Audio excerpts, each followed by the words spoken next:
pertama di halaman 2. An Saubana anna Rasulullah sallallahu alaihi wasallam qala siyamu syahrin bi asrati asyhurin wa sittati ayyamin ba'dahunna bi syahraini fadzalika tamamu sanatin yakni syahra ramadhana wa sittata ayyamin ba'dahu rawahu Darimi.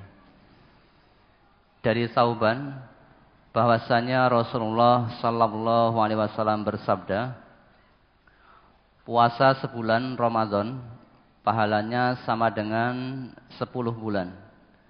Dan 6 hari sesudahnya pahalanya sama dengan 2 bulan. Maka yang demikian itu pahalanya sama dengan puasa setahun penuh. Yakni bulan Ramadan dan 6 hari sesudahnya yakni bulan Syawal. Berdasarkan hadis tersebut dijelaskan bahwa sebulan Ramadan pahalanya sama dengan 10 bulan dan 6 hari sesudahnya pahalanya sama dengan 2 bulan. Maka yang demikian itu pahalanya sama dengan puasa 1 tahun penuh, yakni bulan Ramadan ditambah 6 hari sesudahnya yakni bulan Syawal. Lalu ketika seorang wanita yang mendapatkan haid atau seorang musafir yang akhirnya tidak bisa berpuasa Ramadan 1 bulan penuh, apakah tetap mendapatkan pahala puasa 1 tahun penuh jika wanita yang haid atau musafir itu pada saat bulan Syawal juga berpuasa 6 hari, Ustaz? Ya, iya kan? Wanita yang datang di bulan Ramadan tidak bisa bulan Ramadan kan mereka berkewajiban untuk apa? Mengganti di hari yang lain. Jadi bukan berarti wanita puasanya terus boleh kurang 1 bulan, tidak. Nah, puasanya nanti diganti pada hari lain sehingga tetap puasanya tetap 1 bulan. Apalagi awal bulan Syawal kondisi badan sakit atau kurang sehat untuk puasa Syawal. Nunggu sampai sembuh dulu. Setelah sembuh aku niat untuk puasa Syawal. Puasa baru dapat 5 hari sudah terhalang oleh menstruasi. Puasa saya belum genap 6 hari bulan Syawal sudah habis. Bagaimana puasa saya yang masih kurang 1 hari di bulan itu sah apa tidak? Apa harus dilengkapi biar genap 6 hari di hari lain selain bulan Syawal, itu boleh apa tidak? Ya, tidak boleh. Di 6 hari bulan Syawal itu ya harus pada bulan Syawal. Kalau sudah bulan Muharram bukan Syawal itu. Ya. Nah, terus bagaimana kekurangannya? Maka ya, kalau ada kesempatan itu segera dilaksanakan. Kemarin hari apa? Kamis ya, hari raya Idul Fitri hari Kamis. Saudara mau Jumat terus mulai puasa boleh. Kalau harus nunggu nanti tanggal 20 atau 21 baru mulai, terus datang bulan, wis ra sida poso no. Maka kalau niatnya mau mengerjakan di bulan Syawal itu ketika ada waktu segera dilaksanakan. Datang bulan kan 1 minggu. Ya. Sedang bulan Syawal kan 30 hari. Kurangi 1 minggu kan masih bisa. Nah, kalau memang masih biasa datang bulan, ambil bulan Syawal itu ketika tidak datang bulan itu segera dilakukan. Jangan menunda-nunda, nanti pas saatnya datang bulan malah poso. Nanti habis waktunya. Apa harus diganti? Tidak, itu tidak puasa ya tidak apa-apa kok. Bulan Syawal itu tidak puasa, tidak dosa. Tidak dosa. Itu puasa sunnah. Ditinggalkan nggak apa-apa. Lah yang Ramadan itu kalau kamu tinggalkan tanpa sebab yang dibenarkan oleh agama, dosa. Tidak boleh diganti walau sepanjang tahun. Meninggalkan puasa 1 hari Ramadan tidak dibenarkan oleh agama, alasannya diganti sepanjang tahun tidak sah. Tetap dicatat suatu perbuatan dosa. Kalau bulan Syawal sengaja ditinggalkan tidak apa-apa, enggak dosa.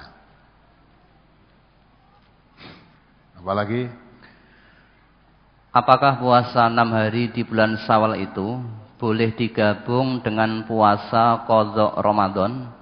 Sebab ada sebagian kaum muslimin berpendapat demikian. Mohon penjelasan, Ustaz. Gabung aja puasa Ramadan, gabung puasa Senin Kemis, gabung puasa Daud, lagi itu digabung. 1 kali puasa sudah berapa? Tidak boleh begitu itu, ya kan? Gabung-gabung itu model partai.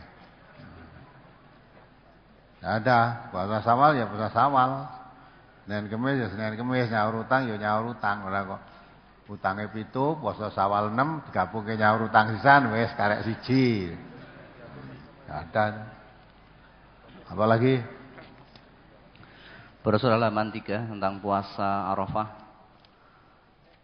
An Abi Qatadah qala Rasulullah sallallahu alaihi wasallam saumu yaumi Arafata yukaffiru sanataini madiyatan wa mustaqbalatan wa saumu Asyura yukaffiru sanatan madiyatan. Rawahu Ahmad.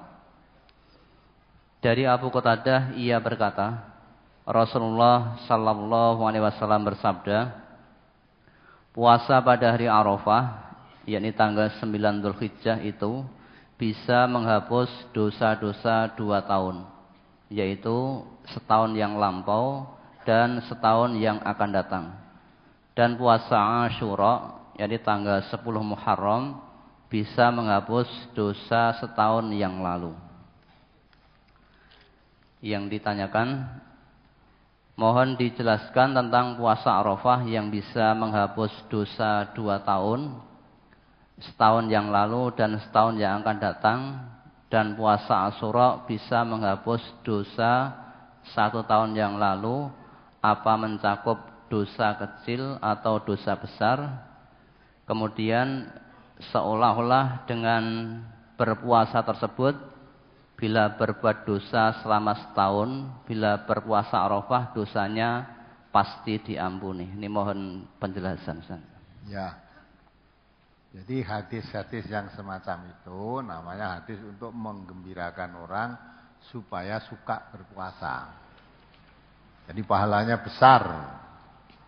Jangan sampai dilewatkan. Jangan ditafsir letterlek begitu. Kalau kamu sudah puasa Arafah wis ora ndek dosa dah. Setahun yang lalu malah tahun yang akan datang. Nanti kamu bebas berbuat apa saja sudah diampuni ya begitu. Itu maksudnya sampai Nabi menggambarkan itu begitu besar nilainya. Jadi jangan sampai ditinggalkan. Luang puasa wajib aja enggak ada begitu. Puasa wajib itu enggak ada seperti itu. Puasa Ramadan. Ya, itu menghapus dosamu yang tahun yang akan datang, tahun yang lalu, itu enggak ada begitu. Padahal ini cuma puasa sehari. Ya, puasa 30 hari, 29 hari Ramadan saja enggak ada keterangan semacam itu. Itu maksudnya puasa Arafah itu, puasa Muharram itu nilainya besar. Jangan sampai dilupakan. Jangan sampai ditinggalkan. Kalau memang ada kesempatan mengerjakan, jangan sampai ditinggalkan. Jangan terus bahasa wah aku wis poso Arafah wingi berarti saya sudah tidak punya dosa. Setahun yang akan datang kita berbuat apa saja bebas. Karena ampuni dosanya sudah diampuni. Ya. Maka ngaji itu perlu biar tahu ya ta, pemahaman begitu. Apalagi pertanyaan dari brosur cukup, Ustaz. Ya. Dari pertanyaan yang lalu ayo. Masih Nando ini banyak. Sebelumnya ada satu pertanyaan yang mohon dijawab sekarang. Ya. Saya punya keponakan gadis umur 17 tahun dipaksa oleh orang tuanya agar menikah dengan pemuda umur 41 tahun. Di depan Pak Naib membohongi umur 17 tahun menjadi 20 tahun. Dan sudah ijab kabul, diantar ke rumah mertua. Sudah selesai acara, saya ikut mengantar ke kamar pengantin pria. Sesampai di kamarnya, sangat mengejutkan, banyak gambar-gambar porno tanpa busana dipasang di dinding. Karena saking malu, akhirnya saya cepat-cepat pergi meninggalkan keponakan sendiri. Saya berpesan agar bersabar dan istighfar untuk keponakan saya lewat SMS. Pernikahan tersebut baru berjalan 3 hari. Tiba-tiba keponakan saya datang ke rumah saya dengan wajah bengkak dan tangannya dua-duanya memar dan biru. Menurut ceritanya telah ditampar suaminya dan dianiaya karena tidak melayani suami dengan baik. Setiap diajak tidur bersikap dingin, tidak ada nafsu, jadi suaminya kesal. Untuk sementara agar ikut saya biar sembuh luka-lukanya. Dan keponakan saya mau nantinya ikut mengaji di cabang. Pertanyaan yang pertama, apakah pernikahan tersebut sah dengan cara membohongi umur dan dikarenakan punya hutang sebanyak 15 juta dari pihak pengantin pria? Kemudian yang kedua, apakah dibolehkan keponakan saya mendaftar ikut ngaji di cabang walau tanpa izin suaminya? Ini mohon penjelasan dari Ustaz. Nikah dengan paksaan itu tidak boleh. Ya, tidak boleh. Orang tuanya dosa itu. Karena apabila anak perempuannya tadi tidak berniat untuk nikah, ya, dipaksa, ya, nikahnya tidak sah itu, orang tidak mau sebetulnya, tidak mau, tidak sah. Apalagi nikah nggo nyaur utang, udah luar biasa deh itu. Udah kalau dijual anaknya itu, tinggalkan aja kalau memang tidak suka, tinggal udah. Ya, kalau mbak suka, tinggal lapor kepada kenaiban, saya minta diceraikan, nah itu selesai. Orang tuanya itu tidak genah itu. Ya. Masa utang disauri anaknya. Ya. Dan lihat kalau betul ceritamu itu, kalau betul ya, itu pemuda itu tidak baik. Umurnya 41 tahun, gambare kamare wedok-wedokan wudoh ya. Ya. Jadi isi di kepalanya itu bangsa kaya ngono ki wae. Jauh dari tuntunan agama, mesti jauh dari Allah. Maka anaknya disuguhkan gitu itu kan.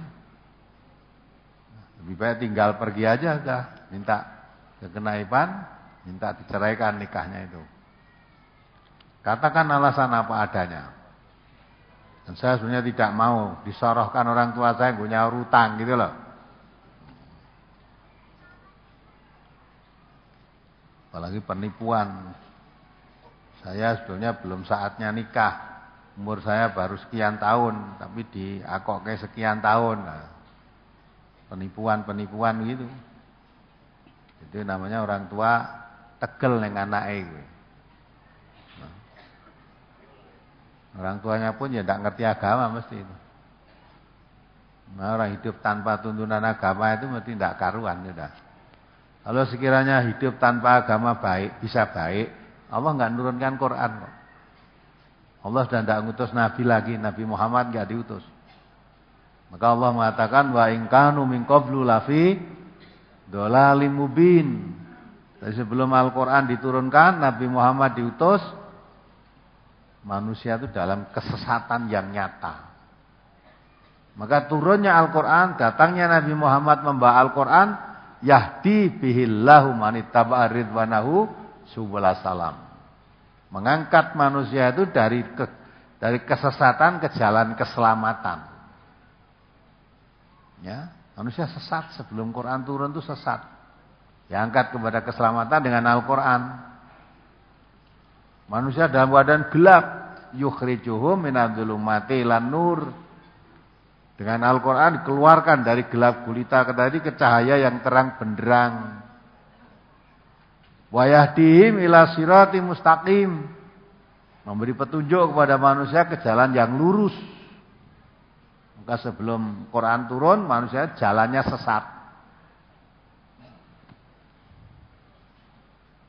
Nah, kalau orang sudah diturunkan Al-Quran kok masih sesat, jalannya masih dalam keadaan kegelapan, gelap gulita, ya, tidak mengerti jalan yang lurus, ya itu memang tidak memperdulikan Al-Quran itu.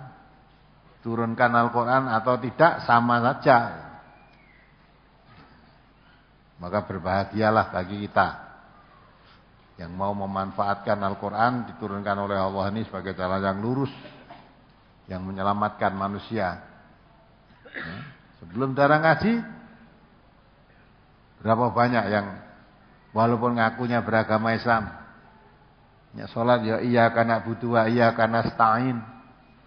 Berapa banyak yang masih nyimpen jimat-jimat sampai 3 lemari penuh itu. Ini nanti hari masih ada yang nyerah jimat gak nih? Nah ini jalan sesat itu. Kenapa kamu masih begitu? Ya, sebelum ngaji, belum ngerti Quran, dikiranya itu yang menyelamatkan, yang mendatangkan rezeki, yang menjaga keamanan. Dan padahal nek salat hanya kepadamu ya Allah saya menghambakan diri, hanya kepadamu saya mohon pertolongan. Tapi enggak dikaji, enggak ngerti isinya. Sampai itu mohon ihdinas siratal mustaqim, ya Allah tunjukkanlah ke jalan yang lurus. Jalan yang lurus kok yang kiai brojol. Ya dah, yang kiai brojol itu. Nek ngaji aja sak-sake. Ngaji kok nek kiai brojol coba. Dah. Maka itu Quran ini menyelamatkan kita. Ya, walaupun kowe ihdinas siratal mustaqim seperti apa wong siratal mustaqim itu Quran. Kalau kamu tidak mau kembali kepada Al-Quran ya tetap sesat kamu. Tetap jalan sesat yang ditempuh. Aja gugu romongane wong yang aja bali ning Quran ndak kena racun kowe. Ya. Itu justru manusia itu manusia yang merusak. Jauhkan manusia dari jalan yang lurus. Wong Allah saja menuntunkan supaya ikuti Quran, jangan ikuti yang lain. Lah kok ini malah manusia mengatakan jangan ikuti Quran, kamu kena racun. Dari ucapannya dia sudah menunjukkan menentang Allah. Menentang Allah. Menentang Rasulullah. Tapi ngaku Islam malah dianggap kiai, dah luar biasa kan. Coba kamu renungkan omongan mereka itu dengan Quran yang kamu kaji itu kamu renungkan.